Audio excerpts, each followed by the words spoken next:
ये आज का एक पॉडकास्ट करते हैं। सबसे पहला हमारा पॉडकास्ट रहेगा जो कि हम ऐसे लोगों को इनवाइट करेंगे यहाँ पे जो कि अपने जिंदगी में कुछ किए हुए, कोई जॉब में हो, कोई बिजनेस में हो, यानी कि हर एक फील्ड के लोगों को मैं यहाँ पे इनवाइट करना चाहूंगा। और वो सब अपना एक शॉर्ट जर्नी बताएंगे कि कैसे कैसे वो लोगों ने अपने ललित सर को या अपने ड्रीम जॉब हो उनको कैसे अचीव करा है उन्होंने। तो उस चीज के बारे में मैं वहां पे उनको पूछूंगा और आप सबके माध्यम से उनसे क्वेश्चन करूंगा कि वो सर कैसे वहां पे पहुंचे हैं अपने मुकाम पे। तो चलिए मैं इनवाइट करना चाहूंगा मिस। मैं हूं ललित परस्ते और मैं अपनी शॉर्ट जर्नी बताऊंगा कैसे मैंने अपने ड्रीम गोल ये सब जो मेरे जर्नी है। तो मैं आपको शॉर्ट में बताऊंगा कि मैं जो है कि किसान परिवार का हूँ। तो मेरा जो शिक्षा हुआ है स्टार्ट हुआ है मेरा क्रिश्चियन स्कूल से हुआ। देन उसके बाद मैंने जेएनयू से पढ़ाई किया। देन उसके बाद मेरा ये था कि मुझे डॉक्टर बनना है, परंतु वैसा था नहीं कोचिंग के लिए पैसे उस टाइम पे, जब हमारा वक्त था यूट्यूब पे ज़माना नहीं था, तो खुद से ही पढ़ना था और फिर कोचिंग वगैरह थे, तो वहाँ पैसे का फीस वगैरह हो नहीं पाया, तो मैं खुद से ही पढ़ा और उसके बाद एक साल ड्रॉप भी लिया, लेकिन नहीं हुआ सिलेक्शन। तो मैंने अच्छे से प्रिपरेशन किया और टॉप यूनिवर्सिटी में सिलेक्ट हुआ। जो बनारस हिंदू यूनिवर्सिटी है वो इंडिया के टॉप सेंट्रल यूनिवर्सिटी में आता है, ठीक है। उस वक्त मैं अपने जेएनवी का सब पहला स्टूडेंट था जो टॉप यूनिवर्सिटी में सिलेक्ट हुआ, तो वहाँ सिलेक्ट हुआ। देन उसके बाद मैंने अपनी जर्नी का एक जो मोटिव रहता है वो चेंज कर लिया। मैंने सोच लिया कि रिसर्च फील्ड में जाऊँगा या तो प्रोफेसर बनूंगा।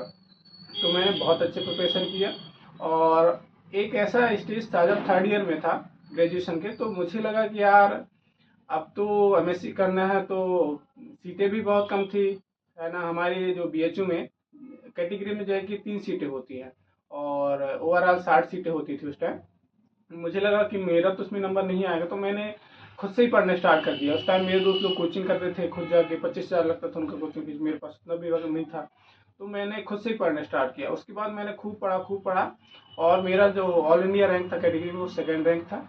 और उसके बाद और वो जनरल रैंक में मेरा 51 था, ठीक है।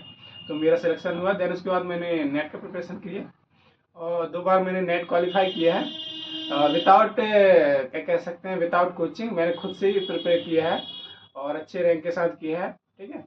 और उसके बाद मैंने अपना जो एक टारगेट था असिस्टेंट प्रोफेसर बनने का, उसका मैंने जर्नी का जो अध्याय था स्टार्ट किया 2022 में, क्योंकि पेपर बहुत लेट हुआ था।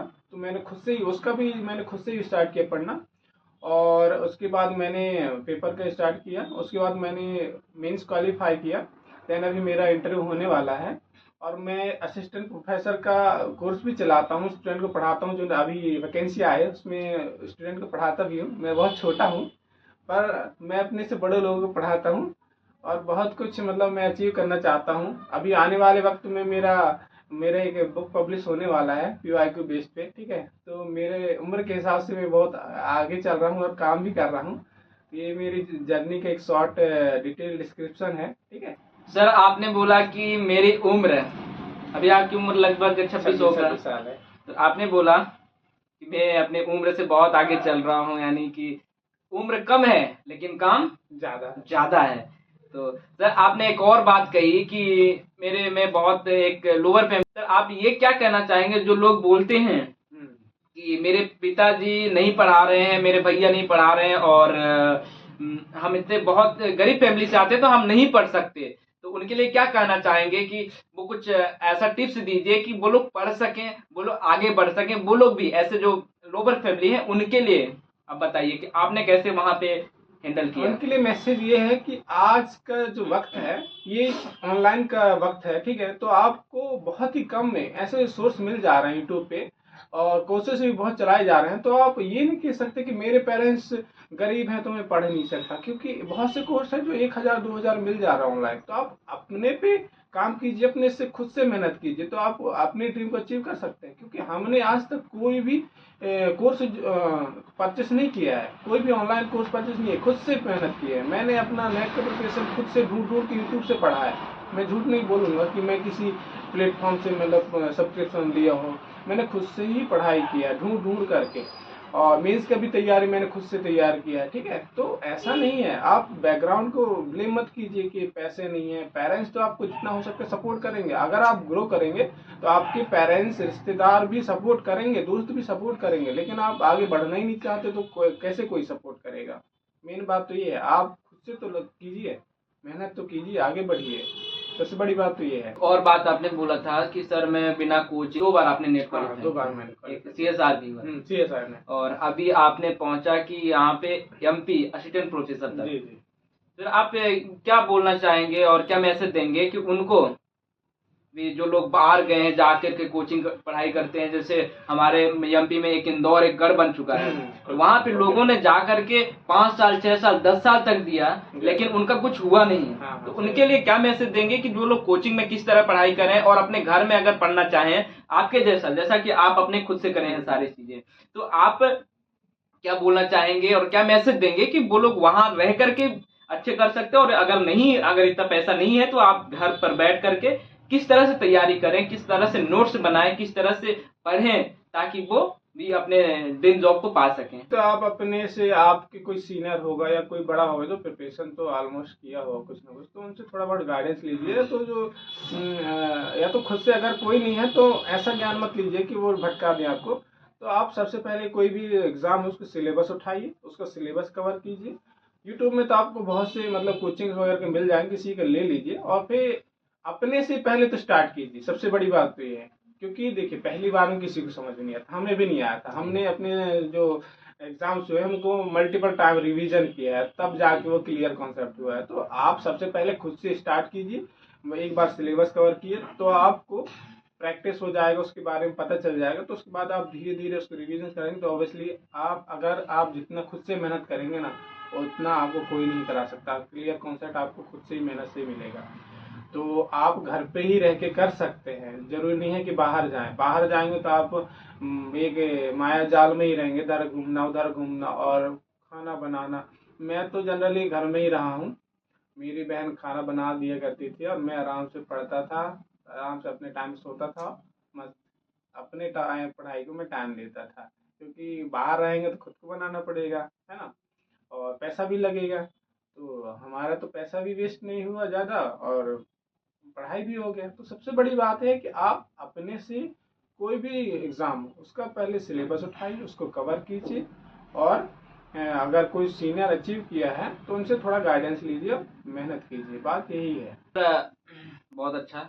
और एक और बात मैं पूछना चाहूंगा कि लोग बोलते हैं कि टाइम टेबल बनानी चाहिए कि नहीं बनानी चाहिए, पहली बात, और दूसरी बात टाइम टेबल फॉलो नहीं हो पा रहा है, लोगों ने ऐसा बोला, हाँ, तो उनके लिए क्या बोलना चाहेंगे? टाइम टेबल बनाना चाहिए कि नहीं बनाना चाहिए? अगर बनाना चाहिए तो कैसे फॉलो? अवश्य बनाना चाहिए, क्योंकि अगर आप टाइम टेबल नहीं बनाएंगे तो आप कोई भी टाइम कोई भी काम करते रहेंगे, है ना। जैसे मान लीजिए आपने आपके जो भी एग्जाम है, किसी एग्जाम के टारगेट किए हैं, तो उसमें भी बहुत से सब्जेक्ट होंगे, मैथ होगा, रीजनिंग होगा और उसके बाद होगा आपका साइंस होगा, है ना, और कोई मान लीजिए अदर अदर सब्जेक्ट सभी एग्जाम में रहते हैं। तो आप अगर मान लीजिए टाइम टेबल नहीं बनाएंगे, इस टाइम इसको पढ़ूंगा, तो आप पढ़ते ही जाएंगे पढ़ते ही जाएंगे, फिर पता ही नहीं चलेगा। या तो आप फिर उसके हिसाब से अगर कहीं बाहर निकले तो उधर ही रह गए, है ना। तो एक शेड्यूल नहीं बनाएंगे तो आप फिर उस पर काम ही नहीं कर पाएंगे। तो सबसे पहले आप शेड्यूल बनाइए, क्योंकि भरपूर टाइम होता है। मान लीजिए आपके 24 घंटे हैं, ठीक है, तो आप जनरली 10 से 12 ही घंटे पढ़ सकते हैं, अगर बहुत सीरियस पढ़ रहे हैं तो। इतना नहीं पढ़ते कि कोई 24 घंटे पढ़ ले, 8 घंटा सोएंगे। मैं तो कहता हूँ 8 घंटा सो लीजिए, फिर भी आपके पास टाइम बच रहा है खाने के लिए, तो 1 घंटा टहलने के लिए। तो आप एक शेड्यूल तैयार कीजिए, उस पर पूरा अपना मोबाइल बंद करके लग जाइए, तो आप ऑब्वियसली अच्छा करेंगे।